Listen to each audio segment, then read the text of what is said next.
Well, hello. Welcome back to the Scale My Ecom Store. Kath Langman here with you again, your host on the show.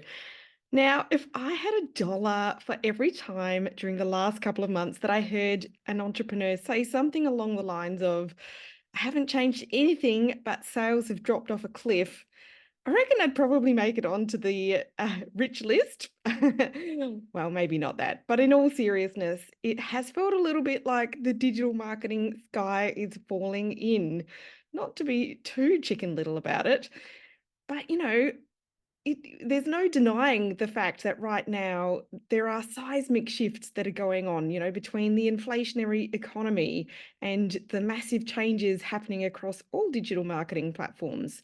Both these factors are wreaking havoc with all businesses, and I think everyone is feeling the impact, and it's not exactly comfortable, is it? When these sorts of things happen, we need to shift and change how we show up in our business and, of course, with our marketing as well, what strategies we deploy, what we focus on or don't focus on. And that is exactly what I'm going to be sharing in this episode. We're going to go through 6 golden rules of marketing that will equip you to survive and thrive in this 2024 economy. And the golden rule number 1 is that a cracked foundation in your business and with your marketing is a surefire way to failure. I believe when the economy is down or when radical technological change is underway, or God forbid, both of these seismic changes occur at the same time, what ends up happening is that it shines a light on problems that were already there in your business but perhaps in the past you could afford to not have to focus on them. So during boom times, not necessarily, those things don't necessarily matter so much. But as our commercial environment changes and the economy declines, buyer hesitancy goes up, it increases. People are a lot slower to make purchasing decisions, and there's more fear or hesitation involved in making choices around how we as consumers spend our money. And when consumer behavior changes like this, it will amplify any cracks in your foundations. It's a bit like during torrential rain, the water will always find the slightest crack, and if you don't fix it, it's going to erode that crack more and more and open it up, and before long, you're going to have a gaping hole and a structural problem that could cause subsidence or your house to collapse. We don't want that to happen in your business. When it comes to your marketing, a solid foundation starts by being built on a really deep understanding and an emotional connection to your ideal customer. And having that deep emotional connection, being able to define and understand and connect to your ideal customer's pain, frustration, desires, the deep things that they don't even tell people about, but 90% of businesses don't intimately understand their ideal customers to the extent that they should. And I know this because I see them and come across my desk all the time when I'm doing, business audits and strategic plans and things like that. I want to challenge you to write a list of 20 very specific pain points, frustrations, or desires that your ideal customer experiences. And I mean really specific. Don't say something like they want to buy a moisturizer. That's just far too generic. It could be that their skin has changed due to menopause and they need to figure out what is the right kind of moisturizer to use because what they're using doesn't work. Or maybe they've recovered from having a skin cancer removed and they want to go back to looking and feeling like themselves again. Or maybe they're afraid if they don't maintain a youthful complexion that other people won't find them attractive, or they might be sidelined in their career if they're a presenter. I mean, there's a bazillion different things and it's going to be very different for every business, of course. But if you can't write a list of 20 very specific descriptions of what your customer is doing, thinking, and feeling about in relation to, your products and services, then I want to say that you don't know your audience as well as you should. The second part of your solid marketing foundation is your brand value statement. Can you articulate exactly what your customers will experience in terms of benefits or transformation? If you can't pitch your brand in this in a most irresistible way, then most likely you will end up getting stuck in a deep discounting death spiral. And really, your brand value statement needs to articulate exactly what your customers want, and it needs to speak to their emotions. It's also got to be different from your competitors, and it will help you make your marketing a lot easier, and it will also help your marketing be more impactful and stand out. If you don't have a brand value statement or an engaging way of communicating about your product offering, perhaps you have an offer that your customers either don't want or they don't understand or care about, or maybe you're just presenting it to them in a way that is either boring, unengaging, or just for some reason doesn't resonate with them. It might sound confusing to them or overwhelming, or it could just be a little bit bland and boring. And, any of those things are going to be a big problem, and they will be a roadblock to your ability to sell efficiently and effectively. And then the third part of your solid marketing foundation stems from your unique positioning. How are you different and better than the competition? And how do you communicate that to your audience? Brand positioning and product differentiation are really key here. Literally, if your online store looks exactly the same, sounds exactly the same, sells exactly the same stuff as everyone else, why the heck should customers buy from you? The only answer would be price. And again, that takes you down a costly, deep discounting death spiral. I see a lot of direct-to-consumer brands and e-commerce stores who absolutely fail in this regard. Maybe they've bought branding from an unscrupulous designer that sells the same designs to multiple businesses, or maybe they've copied the way they design and present all of their content. Their images look the same, they use the same words, they use the same promos, they sell the same kind of stuff. And then they wonder why they're not selling as much as the other brands. All right, golden rule number 2, pivoting is guaranteed. When the environment we operate in, be it the economic environment, the technological environment, shifts like it has done recently and continues to do, you simply cannot keep doing the same things as you were before. I want you to name one business that has lasted for more than 5 or 10 years who hasn't had to pivot. I can't. Whether that's pivoting their product or their service offering, pivoting their growth strategy, pivoting their content and messaging, pivoting how they're showing up online with their digital marketing, sometimes even pivoting who their ideal customer is. Our world is changing at such a rapid pace right now. And so whether we like it or not, everything about running and growing and marketing an e-commerce business is changing at what feels a little bit like light speed some days. So in what world would it make sense for us as a business to stay the same in what we're doing? Thinking we can do the exact same things every day, week, month, or year just would not make sense. We must adapt to the changes around us, which I know can feel pretty overwhelming, trying to keep up with that pace of change. Trying to identify what you need to do differently can also feel pretty overwhelming. But you need to start by keeping things simple. Keep listening to your customers, keep observing your ideal customers, and let them kind of dictate what you need to do next. And then you need to take action. You will need to try things. Some things will work, some things won't work, but taking action is the key. Be like Dory, just keep swimming, just keep swimming. If you stop taking action, or even if you only keep implementing exactly what you were doing before, your business will actually decline. Now, you might wonder why I say that last business, that your business will go backwards if you keep doing the same thing. Surely, if you are taking some action, even if it's the same action, you'll at least stay at the same level you are now? No, because the environment around you is changing. The same inputs will not keep pace with that change, and therefore you will not continue to produce the same results. And that there answers my question or statement at the start of the show. If we want different and better results, we have to take different and better actions, right? So you need to pivot. Is it guaranteed? Is it almost guaranteed? Take action or stumble and be frustrated and feel like you're up against resistance because you're resisting the pivot or you're resisting the change. All of that's normal. Every one of my friends, very successful entrepreneurs, as well as myself, we've all had to make massive changes to our business in the last year to stay relevant and successful. Golden rule number 3, connection equals conversion.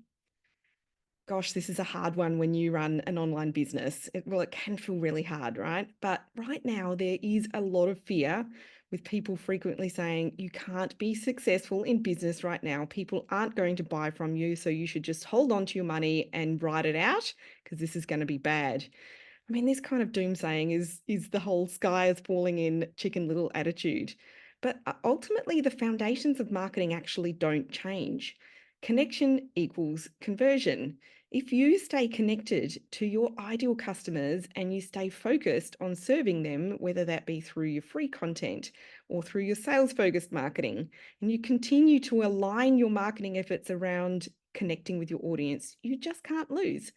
This fundamental marketing principle is true no matter what's happening in the economy or the environment around you. Unfortunately, the knee-jerk reaction I see most small e-commerce businesses take when their customers, are slower to buy or sales slide backwards is to stop doing most of that connection building marketing and instead go all in on just constantly asking for and incentivizing for the sale. And they end up with a massive tofu and mofu leak in their marketing funnel. What do I mean by that? So basically, they stop producing and sharing the kind of marketing content that actually engages with cold audiences, so the top of funnel, or the kind of content that helps them through the consideration phase of their purchase decision, the middle of funnel. Whereas if you focus more of your time, energy, and marketing investment on those two things, you will engage far more efficiently and successfully with your audience, and you'll also help more of them to make the decision to buy from you. I think the key here is to, you can't just do this with, say, for example, your social media content or your social media ads. You've got to look at every element in the funnel, your website, homepage, product pages, your email flows, every step of the way. And because you're more efficient at achieving those two steps, you'll end up converting more sales at a more profitable rate. Golden rule number 4, execute the magic trio. And in this case, by magic trio, I mean depth, consistency, and speed.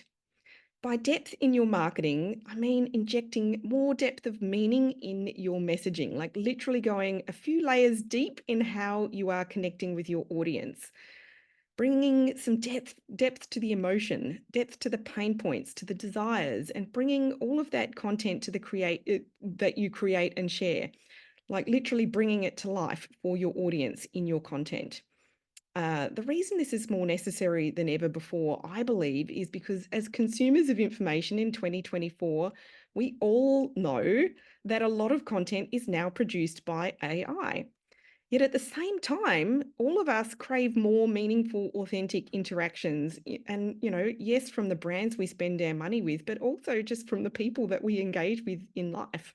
And, I think when it comes to running a purely online business, as e-commerce is, as consumers, we really do want to know who we're doing business with, who we're buying from.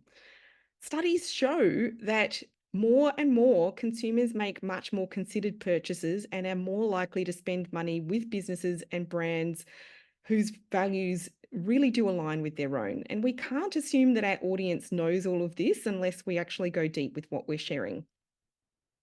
And consistency. I remember years ago, a mentor once told me about the 3 C's of marketing: consistency, consistency, consistency. And in that moment, it was a humorous way to drive home the point, but it's also true. The trouble is, we're all human and we like to get immediate feedback on our efforts. So if we don't see a massive influx of traffic and sales from that email campaign we send out, all those posts we spent time creating and sharing on socials, then we find it really hard to commit ourselves to being consistent with those things. It's a little bit like, when you go to the gym, it's like, how come I don't have a 6-pack after one session?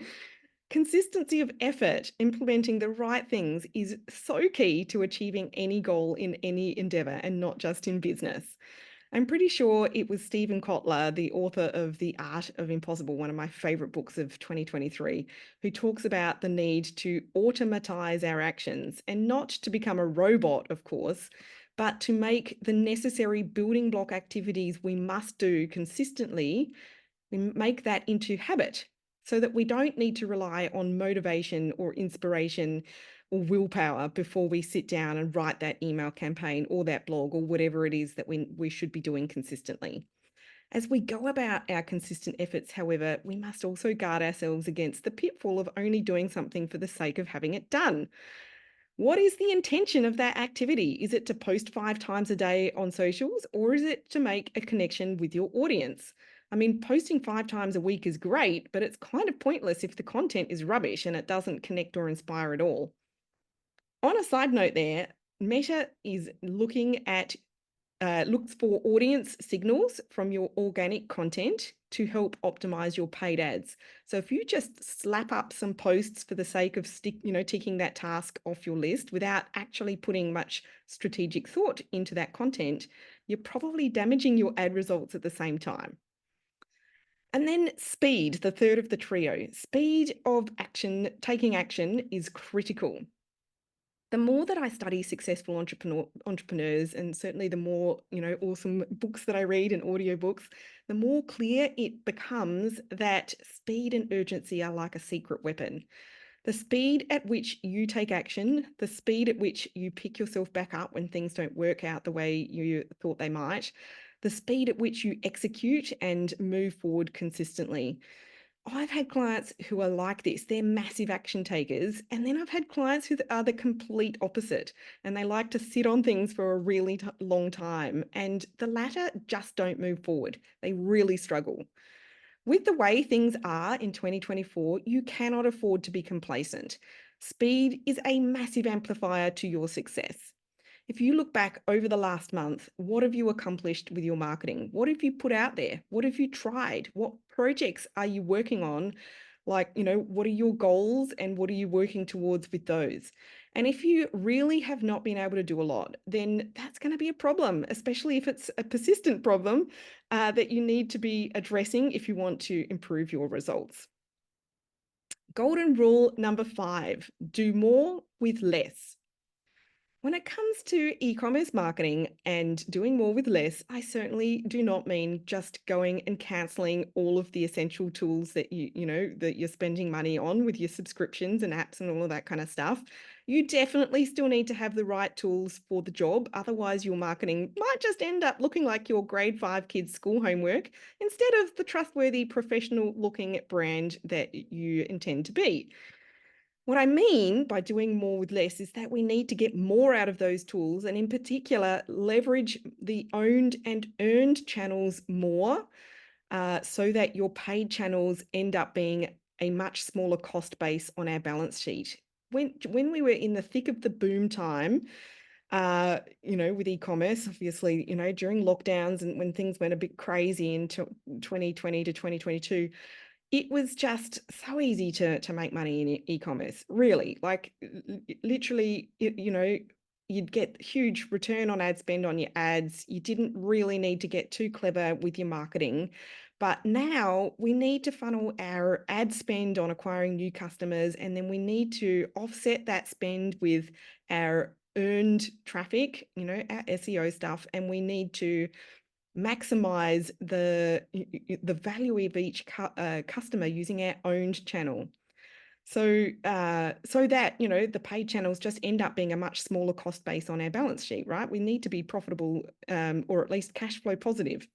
And Klaviyo literally just sent a timely email to Klaviyo partners today with the subject line, retention is the new acquisition. And I love that because it highlights what I know to be true and yet what so many brands fail to achieve. How can you increase the number of customers who buy from you without spending more money on ads? How can you increase the value of each purchase? How can you increase the customer lifetime value of each customer? How can you increase the speed to first purchase and the speed to repeat purchase, the recency and frequency? With the right setup in your Klaviyo account, and other work as well, like conversion rate optimization on your website and a few other things, But you can actually do all of this and more, and much of it on autopilot, and it literally won't cost you anything more than the monthly subscription for Klaviyo. Now, if you're not sure how much of an impact this could have on your revenue and your profitability, I actually have a fun free tool that you can use. So just head over to productpreneurmarketing.com, navigate to our audits section and select the Klaviyo audit. I think you'll find this also on the website audit page. You'll find a free calculator tool on there that you can you can download it and just play around with it. It's a very cool kind of magic metrics calculator tool. So I'll include a link for this in our podcast show notes as well. So you can head over to the podcast page and you'll find the link there. Golden rule number 6, the final one for this episode, is mindset really is everything.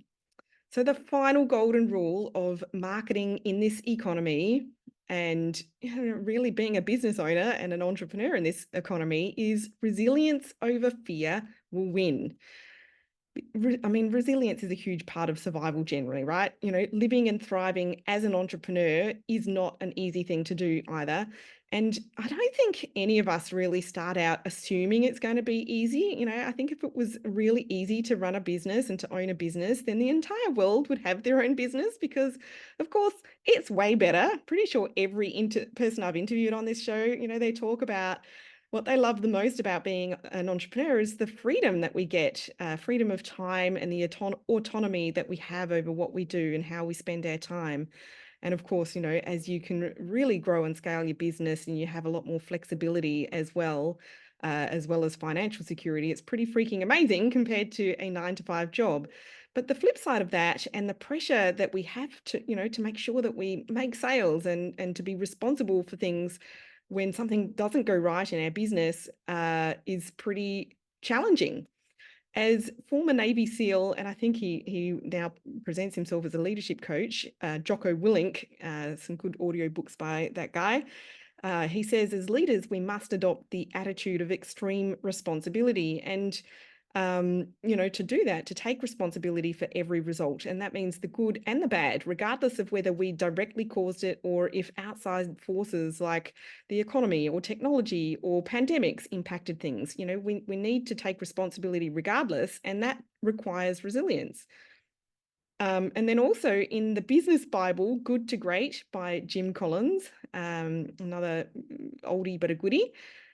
Jim talks about the necessity of being able to face the brutal facts without losing faith, which is very tough as well. And right now, the brutal facts are that the economy may not be the best. We're not in an e-commerce, pandemic lockdown boom.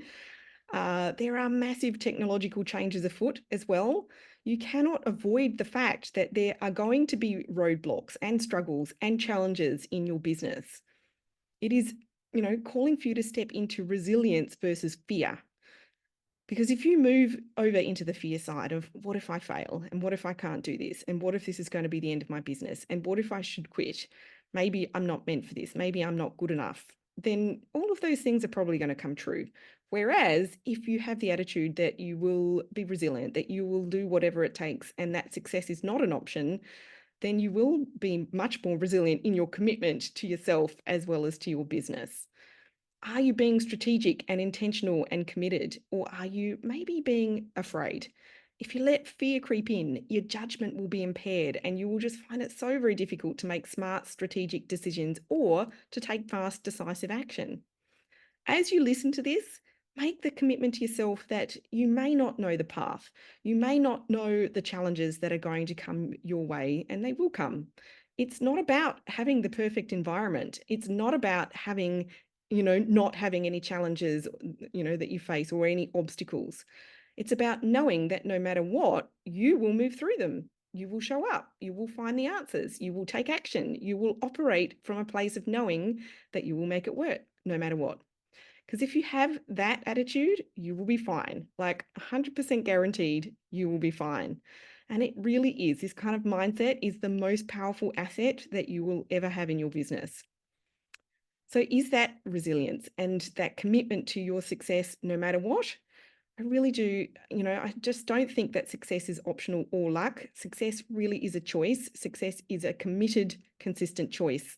And I do want to be really clear here that when you look at any company, the goal is never to get to a place where things are perfect or finished. The goal is to be able to stay grounded and stay resilient and committed to progress over perfection and to find the enjoyment in that progress. So, a lot to unpack in this episode. I hope this has been a timely episode for you, and I hope that you've maybe taken a little bit of inspiration from some of my words today.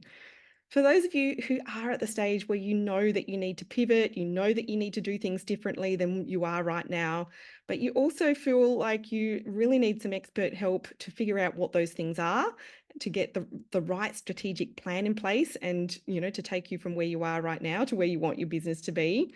So if you'd like some help with that and with getting the speed and consistency of action as well, then you might want to take a look at working with us. So we have packages and programs to suit businesses from startup to scaling up. And if you'd like to find out more, you just need to start by booking in a free e-commerce strategy session. So if you want to do that, just head to productpreneurmarketing.com, head to the Let's Talk link in the top menu and get started today.